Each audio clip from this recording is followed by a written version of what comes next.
Hello everybody and welcome back to another Minecraft tutorial. In this video I'm going to show you how to fix the simple item elevators that were broken in Snapshot 15W38A.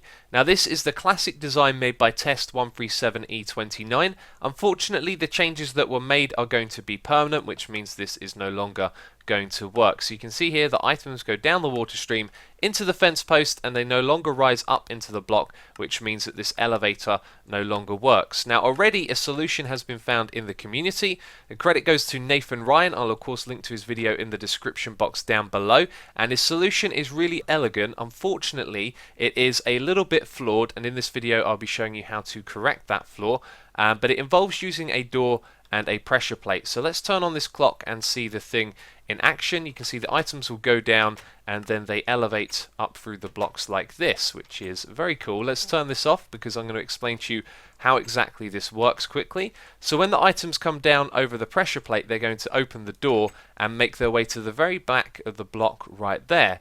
Then when the pressure plate becomes unpowered, the door is going to close and the items are going to be inside its hitbox, which means that the items rise all the way up above. Now the problem with this is that unfortunately when the items come in at a faster pace, it means that the door is going to be open a lot more than it is closed, and that can cause some issues. You can see here they're not getting fully elevated, and the main problem happens when the items group up and they do so in front of the door, which can happen occasionally. So then they get stuck there permanently, and the other items that come along group up with them, they never get elevated and unfortunately despawn. So the fix for Nathan Ryan's door solution is to simply regulate the input. Now there are two types of input that can make their way into these water streams. The first one is that you have items collected in a hopper system and then you need to dispense them into the water streams using a dropper. So what we do with this is simply have a clock that outputs two items at a time, and it has an interval that allows those two items to group together, make their way down to the end, get fully elevated before the next ones arrive. So what you'll see here is that the two items group up together, and by the time they make their way down to the door, the ones in front of them are already being elevated.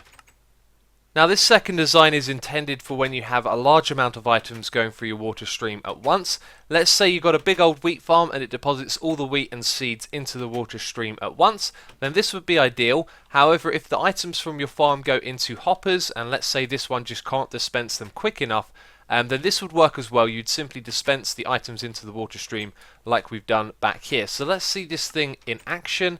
And what's happening is the items are going against the wall over here, so they'll be aligned against the hitbox of the door when it closes, which means they group up there. Then when the door opens, they move forward a little bit, and when the door closes again, they're inside the hitbox of the door, so they get pushed through to the water on the other side, and then they flow down here with a regulated interval, so that when the next set of the items arrive, the other ones have already been elevated through the door.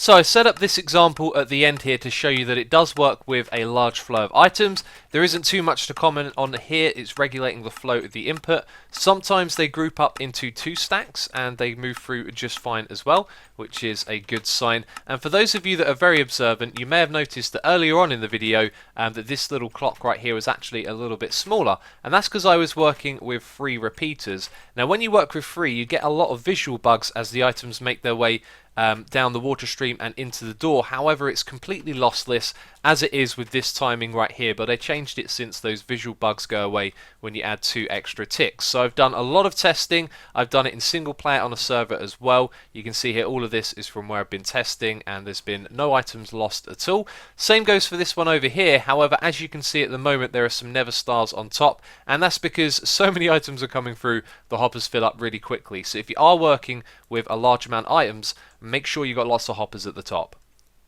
So when it comes to the tutorial, there's really no need for me to build this block by block. Instead, I'm going to show you the changes that you need to know to fix your item elevators. So first of all, if you've never built one of these before, you're simply going to rebuild what you see right here. You can use packed or regular ice. You've got 2 blocks of ice right there, then 2 normal blocks, and then ice leading all the way to the end. Now this old design, the block at the back there wasn't ice. On this one it is, and it needs to be. So in front of the door you've got a pressure plate. The door needs to open on the opposite side to which the items go down the water stream right here, and then the entire thing is surrounded in ice, and that's going to be be your fix. Then when it comes to the clocks that dispense the items, this one over here you can pretty much see and rebuild. Now you can reduce the delay a little bit by 1 or 2 ticks, however you'll start to see a lot of visual issues with the items going up the item elevator, but otherwise it's 3 repeaters on the 4th setting. Over here we've got a sticky piston with a block above it, and then a repeater on the 1st setting, a repeater on the 3rd, and they simply just power the dropper one after the other.